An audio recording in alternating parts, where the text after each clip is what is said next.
آج سزائیں دی گئی ہیں. بسم اللہ الرحمن الرحیم. اللہم صلی علی محمد و علی آل محمد.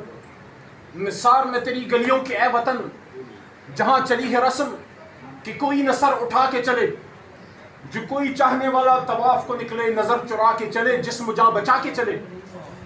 11 اگست وہ دن جب قائد اعظم محمد علی جناح نے اعلان کیا کہ پاکستان صرف مسلمانوں کا ملک نہیں بلکہ یہ دنیا اقوام کے تمام مظلوموں کے لیے ایک امن کا گھر ہوگا. 11 اگست کا دن جب قائد اعظم محمد علی جناح نے اعلان کیا کہ ملک بے شک اسلامی ہے لیکن یہاں ہندو کو, یہاں سکھ کو, یہاں مسیحی کو, یہاں کسی بھی نان مسلم کو اتنا ہی جینے کا حق ہے جتنا کسی مسلمان کو حق ہے. لیکن افسوس کی بات ہے کہ آج 11 اگست کے دن جناح کے فلسفے کا قتل ہوا. میں بطور وکیل یہ کہہ رہا ہوں, مجھے افسوس ہوتا ہے کہ بیرسٹر محمد علی جناح جن اصولوں کے لیے کھڑے تھے آج پاکستان کی عدلیہ نے ان اصولوں کا قتل کر دیا. آج کا جو فیصلہ آیا ہے جس میں سینیٹر اعجاز جوئی صاحب, ڈاکٹر یاسمین راشد صاحبہ, فارمر گورنر عمر چیمہ جس کو میں پنجاب کا شیر دل بیٹا کہتا ہوں, جس طرح اس آدمی نے, وہ ایک ورکر, وہ ایک محنتی شخص, وہ ایک نظریاتی آدمی جو 30 سال سے عمران خان کے ساتھ کھڑا تھا, کبھی عہدہ نہیں مانگا, اور جب وہ کھڑا ہوا اس نے صرف 4 مہینے کے اندر ثابت کر دیا کہ 10-10 سال 5-5 سال گورنر ہی نہیں چاہیے. ایک شیر دل شخص, ایک باہمت شخص, ایک ایماندار شخص, ایک نظریاتی شخص جب ایک دن کے لیے بھی گورنر ہاؤس میں آتا ہے he makes a difference and he made a difference and that's why he is paying the price. تو آج نہ صرف ان کو سزائیں دی گئی بلکہ ایک ہماری بچی, ہماری بہن عالیہ حمزہ جو ہماری ایکس پارلیمنٹیرین ہے, جو ایک انجینئر ہے, جو ایک بچی کی ماں ہے, اور اس کے ساتھ ساتھ صنم جاوید بیوی چھوٹی عمر کی ہے, ہماری بہنوں, ہماری بچیوں کی عمر کی, ان کو جو سزائیں دی ہیں. آپ کیا میسج دے رہے ہیں دنیا کو؟ آپ دنیا کو یہ میسج دے رہے ہیں کہ پاکستان بننے کے 77 سال بعد آج پاکستان میں بچیوں سے ظلم ہو رہا ہے, بچیوں کو سزائیں دی جا رہی ہیں. جب آپ مڈل کلاس کی بچیوں پہ, مڈل کلاس کی پڑھی لکھی لڑکیوں پہ اور آپ ایجوکیٹڈ پولیٹیکل ورکرز پہ یہ دروازے بند کریں گے تو آپ میسج یہ دے رہے ہیں کہ پاکستان بے شک بنایا تو پولیٹیکل ورکرز نے تھا, پاکستان بے شک بنایا تو عام آدمی نے تھا, لیکن آج جب یہ پاکستان عام آدمی کے نہیں یہ خاص آدمی کا پاکستان بن گیا, یہ اشرافیہ کا پاکستان بن گیا. آپ نے جمہوریت کو طاقتوروں کی گھروں کی لونڈی بنا دیا.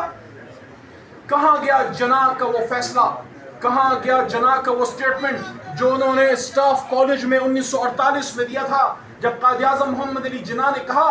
آج اچکزئی صاحب نے 11 اگست کی سپیچ کا ایک حوالہ دیا, میں 1948 کی سپیچ کا حوالہ دیتا ہوں کہ جب قائد اعظم نے آرم فورسز کو کہا کہ it is we the civilians who are going to make the policies and you are supposed to obey those policies.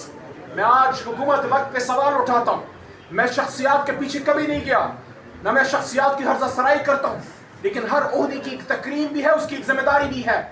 Foreign affairs وزیر اعظم کا کام ہے. میں نے میڈیا پہ اور قومی اسمبلی میں ڈیمانڈ کی ہے اور آج آپ کے سامنے, پورے پاکستان کے سامنے ڈیمانڈ کرتا ہوں کہ ہمارے آرمی چیف امریکہ گئے ہیں, 1.5 مہینے میں 2 بار گئے ہیں, کسی ملکی امور کے لیے گئے ہوں گے, ضروری امور کے لیے گئے ہوں گے, لیکن ہمارا یہ حق بنتا ہے کہ قوم کو بتایا جائے کہ وہاں کیا ملاقات میں کیا باتیں ہوئی, ٹرمپ صاحب سے گفتگو میں کیا باتیں ہوئی, کیونکہ ٹرمپ سے ملاقات کا استحقاق وزیر اعظم پاکستان کا تھا. اگر ہمارے آرمی چیف گئے ہیں فبہا, لیکن قومی اسمبلی کو ان کیمرہ بتایا جائے کہ یہ جو 2 ملاقاتیں ہوئی ہیں اور جو ہو رہی ہیں اس میں کیا ڈسکس ہوا ہے, تاکہ قوم بھی آپ کے فیصلوں کے ساتھ کھڑی ہو. اور ہم یہ بھی توقع کرتے ہیں کہ ہمارے آرمی چیف جو ایک اسلامی فوج کے سربراہ ہیں, انہوں نے امریکہ جا کے غزہ پہ ضرور بات کی ہوگی, انہوں نے امریکہ جا کے ضرور اس بات کا ان کو کہا ہوگا کہ جو ظلم ہو رہا ہے امریکہ اسرائیل سے یہ کہے کہ بس کرو اور یہ ظلم بند کرو. ہم اس ملک میں جمہوریت چاہتے ہیں, ہم یہ سمجھتے ہیں کہ عمران خان صاحب ایک شخص نہیں, ایک سوچ کا نام ہے. عمران خان کے ساتھ آج پوری پاکستانی قوم کیوں کھڑی ہے؟ وہ لوگ جو رجیم چینج میں عمران خان کے خلاف تھے, جو رجیم چینج میں ان 47 والوں کے ساتھ تھے، آپ نے دیکھا کہ آہستہ آہستہ کرتے کرتے وہ رجیم چینج کے ان کے حصہ دار آج عمران خان صاحب کے ساتھ کھڑے ہیں. ان کو اپنی غلطیوں کا احساس ہو گیا ہے کہ رجیم چینج غلط تھا. ان کو احساس ہو گیا کہ امریکہ کی ایما پہ حکومتیں بدلنا غلط تھا. ان کو احساس ہو گیا کہ اسٹیبلشمنٹ کا اس طریقے سے سیاست میں رول جو ہے وہ غلط تھا. میں آج اپنی جماعت کی طرف سے یہ بھی کہتا ہوں کہ اسٹیبلشمنٹ سے جب عمران خان بات کرنے کی بات کرتے ہیں طاقتوروں سے، کبھی بھی بات کا مقصد یہ نہیں ہے کہ ان کو ہٹا کے ہمیں گھوڑے پہ بٹھاؤ. نہیں، اگر ایسی بات ہوگی تو علی محمد، اسد قیصر، ثناء اللہ مستی خیل، اچکزئی صاحب، سردار لطیف کھوسا، ہم ان باتوں کے خلاف ہوں گے. عمران خان کا نقطہ آئینی ہے، وہ یہ کہہ رہے ہیں کہ آپ بیچ میں سے نکل جائیں. ہم عوام کے لوگ ہیں، ہم نے یہ ملک بنایا ہے، ہمارے پرکھوں نے آزاد کیا تھا، ایک سیاسی جدوجہد سے آزاد کیا تھا، گھوڑے کی پیٹھ پہ بیٹھ کے نہیں آزاد کیا تھا. ہم اس کو چلا سکتے ہیں. جب آپ اپنے روایتی رول میں جاتے ہیں ہم آپ کو سر آنکھوں پہ بٹھاتے ہیں، لیکن آپ جب اپنے رول کو کراس کرتے ہیں وہاں پھر گلہ ہوتا ہے. ایک شہید کے گھر کون سا سیاسی لیڈر ہے جو نہیں آتا؟ کون سا سیاسی لیڈر ہے جو شہید کو اون نہیں کرتا؟ علی محمد اون کرتا ہے، عمران خان اون کرتا ہے، اچکزئی اون کرتا ہے، اسد قیصر اون کرتا ہے، بیرسٹر گوہر صاحب سب اون کرتے ہیں. لیکن ہم یہ کہتے ہیں کہ یہ جو شہادتیں ہو رہی ہیں، خدا را سمجھیں کہ قوم لاکھوں کی تعداد میں کھڑی ہو رہی ہے، ممن میں کھڑی ہو رہی ہے، باجوڑ میں کھڑی ہو رہی ہے، وزیرستان میں کھڑی ہو رہی ہے. وہ خیبر ڈسٹرکٹ میں تیرا میں کیوں کھڑے ہو رہے ہیں؟ لاکھوں لوگ ہاتھوں میں امن کے جھنڈے لے کے کھڑے امن مانگ رہے ہیں. خدا را ان پختونوں کو عزت دیں، خدا را ان پختونوں کی جانوں کی عزت کی، مال و جان کی حفاظت کریں.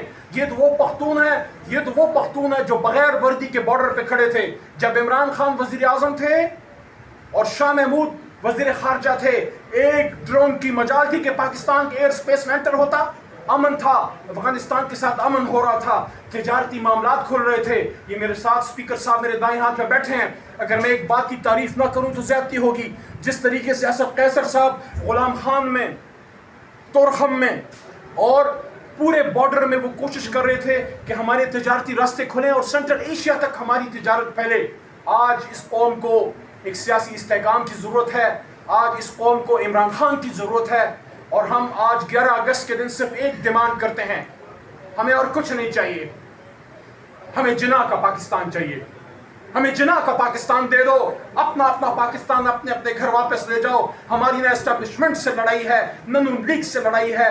ہماری لڑائی اس سوچ سے ہے جو عوام کو اقتدار کے سنگھاسن سے نکال کر ڈرائنگ روموں میں فیصلے کرتے ہیں.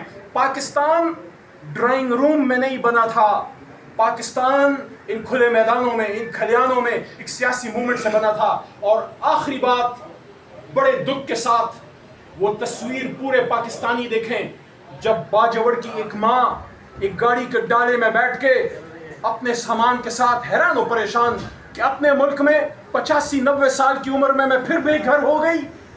اس کو کس بات کی سزا دی جا رہی ہے؟ باجوڑ کی بوڑھی ماں کس بات کی سزا وہ کھا رہی ہے؟ وہ اس بات کی سزا کھا رہی ہے کہ ملک کا لیڈر، امت کا لیڈر جیل میں ہے اور اقتدار کے بھوکے، اقتدار کے پیاسے ایوانوں میں ہیں. آج ہمیں ایوان کے اندر نہیں بولنے دیا گیا، اس لیے ہم باہر آئے ہیں. یہاں زمین پہ سابق سپیکر اور ہمارے محترم ممبران زمین پہ بیٹھ کے دھرنا دے کے بیٹھے رہے اور ایک ہی نعرہ لگاتے رہے کہ ظالمانہ فیصلے ہمیں نامنظور ہیں، راتوں کے فیصلے ہمیں نامنظور ہیں، لکھے لکھائے فیصلے ہمیں نامنظور ہیں. اور رہا کرو، نہ صرف عمران خان کو رہا کرو بلکہ آئین کو بھی رہا کرو.